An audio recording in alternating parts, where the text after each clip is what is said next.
Hey readers, it's good to see you again. My name is Annie, and thanks for joining me for our next read aloud of Ghost Camp by R.L. Stine. Today, I'll be reading chapters 5 through 9. And if you missed last week's reading, you can head over to the Wits website to get caught up. And just like last week, I'll have a new set of discussion questions for you to check out after the reading is over. Now to recap. Brothers Harry and Alex have started camp in the middle of the summer, and already weird things are happening.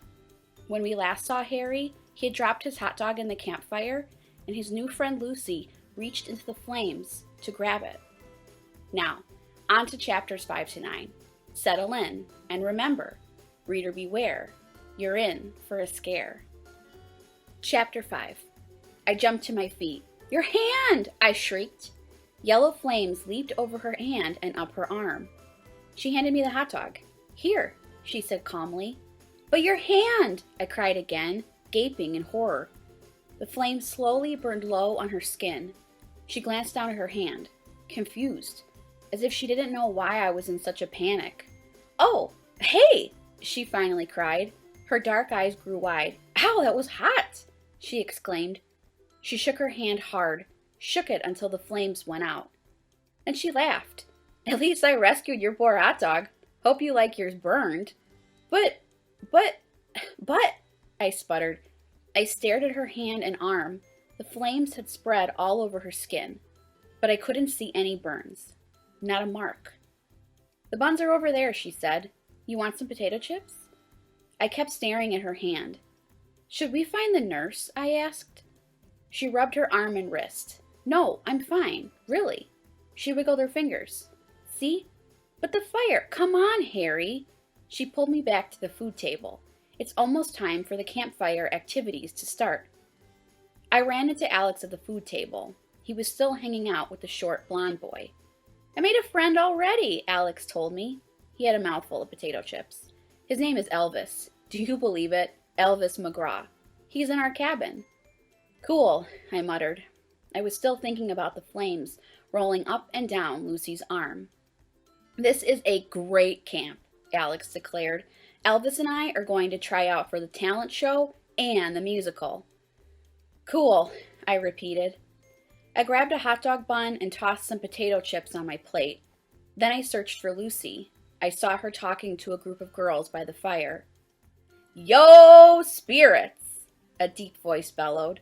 No way anyone could mistake that cry. It had to be Marv. Places around the fire, everyone, he ordered. Hurry, places, everyone. Holding plates and cans of soda, everyone scurried to form a circle around the fire. The girls all sat together and the boys all sat together. I guessed each cabin had its own place. Marv led Alex and me to a spot in the middle. Yo, spirits, he cried again, so loud the fire trembled. Everyone repeated the cry and gave the camp salute. We'll begin by singing our camp song, Marv announced. Everyone stood up. Marv started singing and everyone joined in. I tried to sing along, but of course I didn't know the words, or the tune. The song kept repeating the line, we have the spirit, and the spirit has us. I didn't really understand it, but I thought it was pretty cool. It was a long song, it had a lot of verses, and it always came back to, we have the spirit, and the spirit has us. Alex was singing at the top of his lungs. What a show-off! He didn't know the words either, but he was faking it, and singing as loud as he could. Alex is so crazy about his beautiful singing voice and his perfect pitch. He has to show it off whenever he can. I gazed past my brother. His new friend Elvis had his head tossed back and his mouth wide open. He was singing at the top of his lungs, too. I think Alex and Elvis were having some kind of contest, seeing who could sing the leaves off the trees. The only problem? Elvis was a terrible singer. He had a high, whiny voice, and his notes were all coming out sour. I wanted to cover my ears, but I was trying to sing along too. It wasn't easy with the two of them beside me. Alex sang so loud I could see the veins in his neck pulsing. Elvis tried to drown him out with his sour, off-key wails. My face felt hot. At first, I thought it was the heat from the campfire. But then I realized I was blushing. I felt so embarrassed by Alex, showing off like that on his first night at camp. Marv wasn't watching. He had wandered over to the girls' side of the fire, singing as he walked. I slipped back, away from the fire. I felt too embarrassed to stay there. I'll sneak back into place as soon as the song is over, I decided.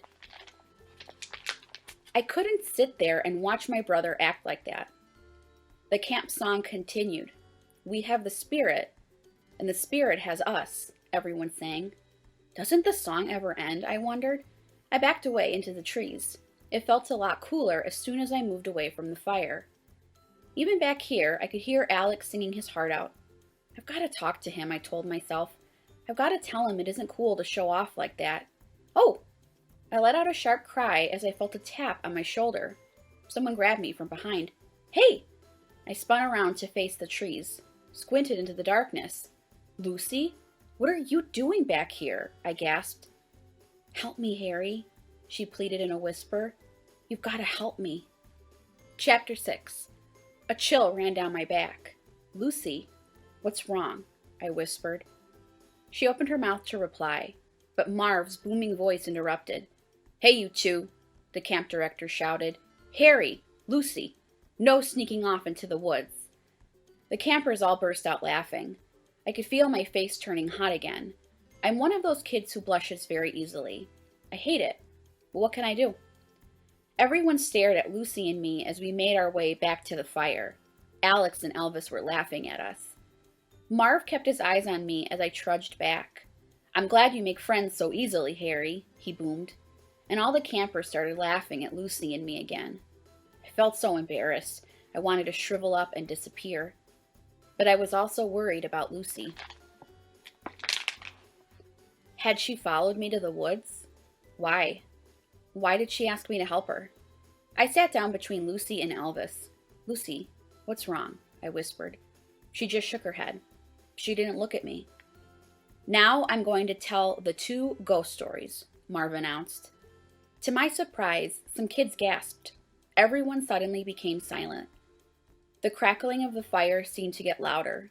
Behind the pop and crack of the darting flames, I heard the steady whisper of wind through the pine trees. I felt a chill on the back of my neck.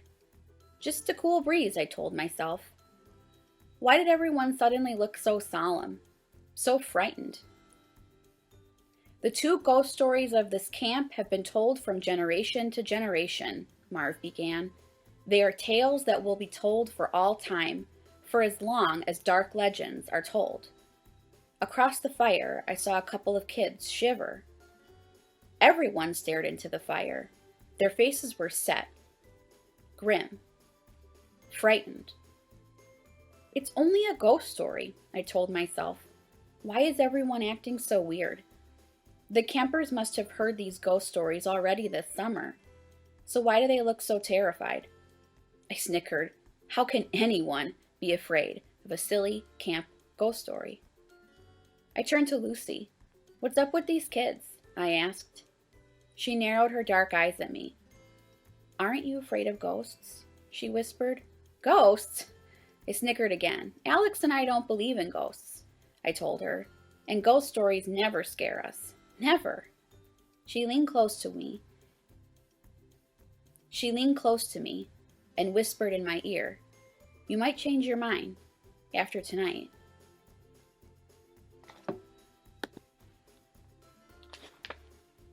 Chapter 7. The flames flickered, crackling up to the dark, starry sky. Marv leaned into the orange firelight. His tiny, round eyes sparkled. The woods suddenly became quiet. Even the wind stopped whispering. The air felt cold on my back. I scooted closer to the campfire.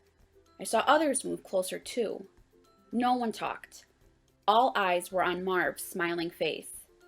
Then, in a low voice, he told the first ghost story. A group of campers went into the woods for an overnight. They carried tents and sleeping bags. They walked single file along a narrow dirt path that twisted through the trees. Their counselor's name was John. He led them deeper and deeper into the woods.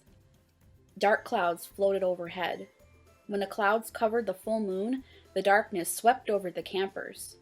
They walked close together, trying to see the curving path. Sometimes the clouds moved away and the moonlight poured down on them. The trees glowed, silvery and cold, like ghosts standing in the forest. They sang songs at first, but as they moved deeper into the woods, their voices became tiny and shrill, muffled by the trees. They stopped singing and listened to the scrape of their footsteps and the soft rustlings of night animals scampering through the weeds. "When are we going to stop and set up camp?" a girl asked John. "We have to go deeper into the woods," John replied. They kept walking. The air became colder. The trees bent and shivered around them in a swirling breeze. "Can we set up camp now, John?" a boy asked. "No, deeper," John replied. "Deeper into the forest." The path ended. The campers had to make their way through the trees, around thorny bushes, over a deep carpet of crackling dead leaves. Owls hooted overhead. The campers heard the flutter of bat wings. Creatures scratched and slithered around their feet. "We're really tired, John," a boy complained. "Can we stop and set up the tents?" "Deeper into the woods," John insisted. "An overnight is no fun unless you are deep, deep in the woods." So they kept walking, listening to the low hoots and moans of the night animals, watching the old trees bend and sway all around them. Finally, they stepped out into a smooth, wide clearing. "Can we set up camp now, John?" the campers begged. "Yes," John agreed. "We are deep in the woods now. This is the perfect place." The campers dropped all the bags and supplies in the middle of the clearing. Silvery moonlight spilled all around them, making the smooth ground shimmer. They pulled out the tents and started to unfold them. But a strange sound made them all stop their work. Ka-thump, ka-thump. "What was that?" a camper cried. John shook his head. Probably just the wind. They went back to the tents. They pushed tent poles into the soft, smooth ground. They started to unfold the tents. But the strange sound made them stop again. Ka-thump, ka-thump. A chill of fear swept over the campers. "What is that sound?" they asked. "Maybe it's some kind of animal," John replied. Ka-thump, ka-thump. "But it sounds so close," a boy cried. "It's coming from right above us," another boy said. "Or maybe beneath us." "It's just a noise," John told them. "Don't worry about it." So they set up the tents, and they spread sleeping bags inside the tents. Ka-thump, ka-thump. They tried to ignore the sound, but it was so close, and such a strange but familiar sound. What could it be? The campers wondered. What on earth makes a sound like that? Ka-thump, ka-thump. The campers couldn't sleep. The noise was too loud, too frightening, too near. Ka-thump, ka-thump. They burrowed deep into their sleeping bags. They zipped themselves in tight. They covered their ears. Ka-thump, ka-thump. It didn't help. They couldn't escape the sound. "John, we can't sleep," they complained. "I can't sleep either," John replied. Ka-thump, ka-thump. "What should we do?" the campers asked the counselor. John didn't get a chance to answer.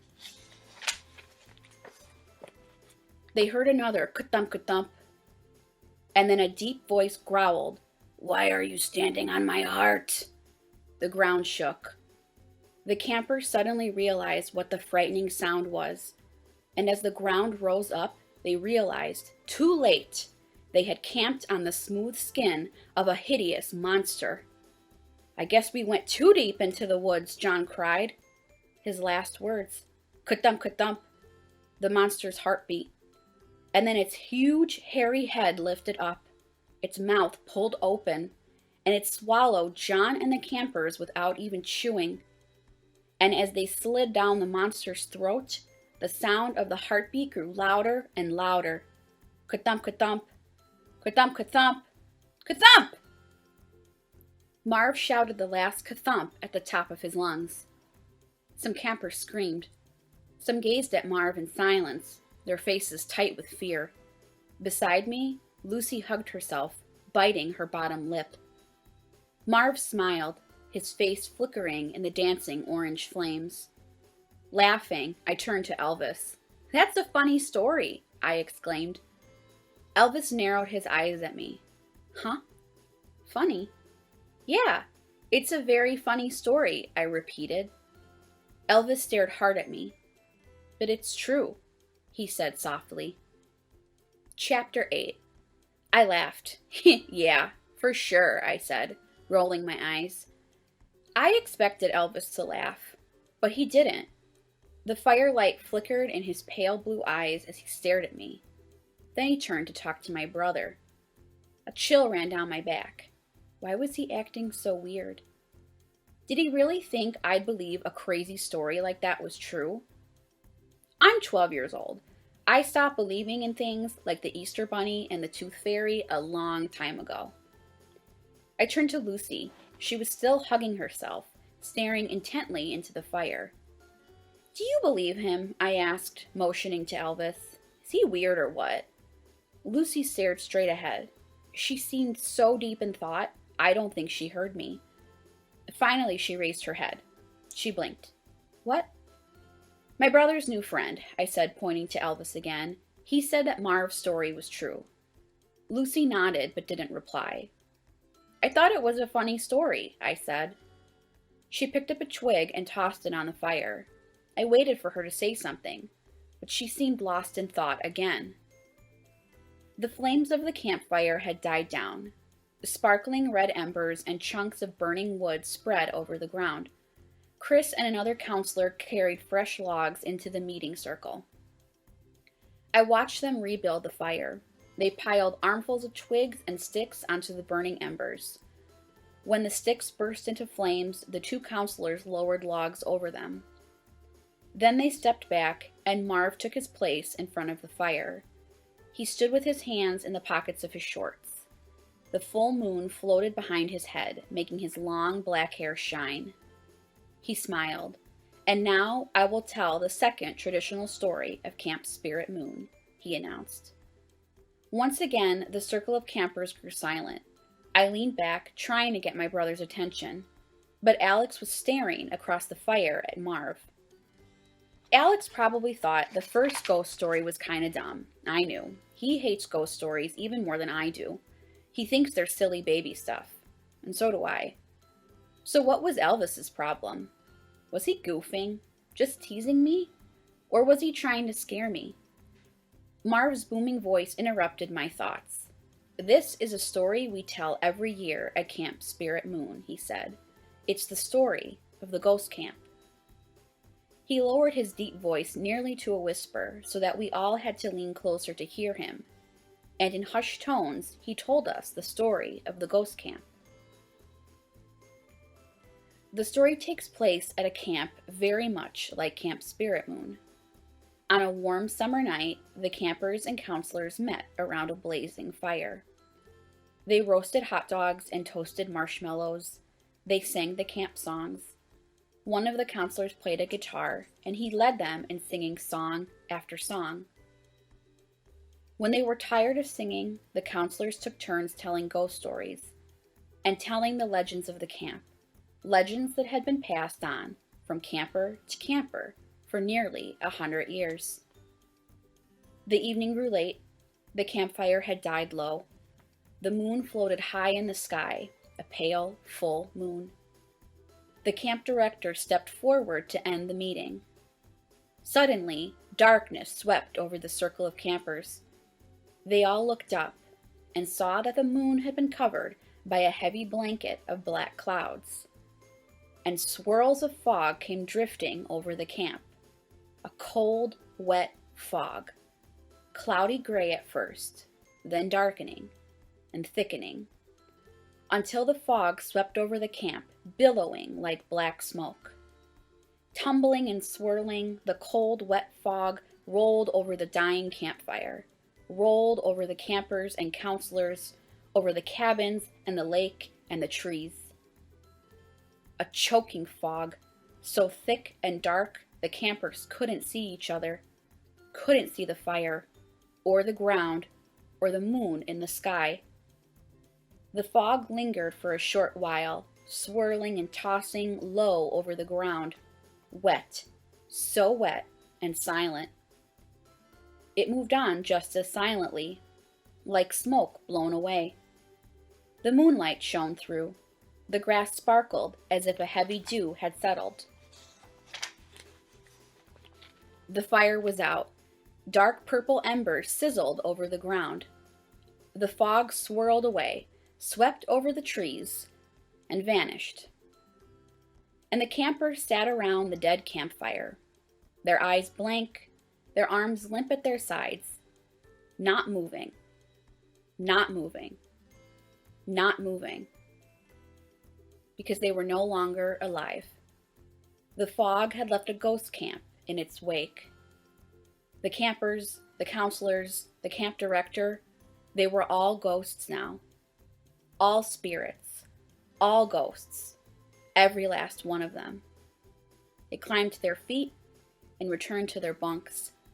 They knew the ghost camp was their home now, forever. With a smile, Marv stepped back from the fire. I glanced around the circle. The faces were so solemn. No one smiled or laughed. It's a pretty good story, I thought. Kind of scary, but it doesn't have much of an ending.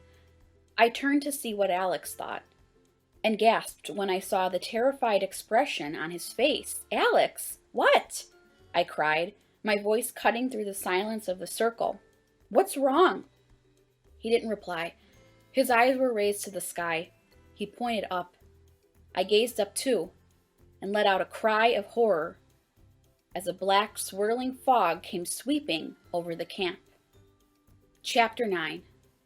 My mouth dropped open as I watched the fog roll closer.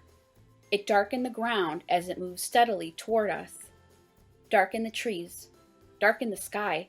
This is crazy, I told myself. This is impossible. I scooted next to Alex. It's just a coincidence, I told him. He didn't seem to hear me. He jumped to his feet. His whole body trembled. I stood up beside him. It's only fog, I said, trying to sound calm. It gets foggy out here in the woods all the time. Really? Alex asked in a tiny voice. The black, smoky fog swirled over us. Of course, I replied. Hey, we don't believe in ghosts, remember? We don't think ghost stories are scary. But, Alex stuttered. Why is everyone staring at us? He finally choked out. I turned and squinted through the thick fog. Alex was right. All around the circle, the other campers had their eyes on Alex and me. Their faces appeared to dim behind the curtain of dark mist. I don't know why they're watching us, I whispered to my brother. Fog billowed around us. I shivered. It felt cold against my skin. Harry, I don't like this, Alex whispered. The fog was so thick now, I could barely see him, even though he stood close beside me. I know we don't believe in ghosts, Alex said, but I don't like this. It's too creepy. From the other side of the circle, Marv's voice broke the silence. It's a beautiful fog tonight, he said.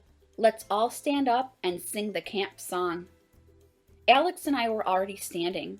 The other campers and counselors obediently climbed to their feet. Their pale faces shimmered in and out of the fog. I rubbed my arms, cold and wet. I dried my face with the front of my t-shirt. The fog grew even heavier and darker as Marv began to sing. Everyone joined in. Beside me, Alex began to sing, quieter this time. Our voices were muffled by the heavy mist. Even Marv's booming voice sounded smaller and far away. I tried to sing too, but I didn't know the words, and my own voice came out choked and small. As I stared into the swirling fog, the voices faded. Everyone sang, but the sound sank into the fog. The voices vanished. All of them. All except for Alex's. He seemed to be the only one still singing, his voice pure and soft beside me in the dark mist. And then Alex stopped singing too. The fog swept on. The darkness lifted. Silvery moonlight washed down on us once again. Alex and I gazed around in surprise. No one else remained. Alex and I were all alone in front of the dying fire. So that's all we have for today. If you are interested in seeing what happens next to Harry and Alex, please make sure that you check out next week's Read Aloud. And as I said before, I have a new set of discussion questions for you to check out regarding what we learned about today in chapters 5 to 9. I hope you have a great weekend, and I'll see you soon.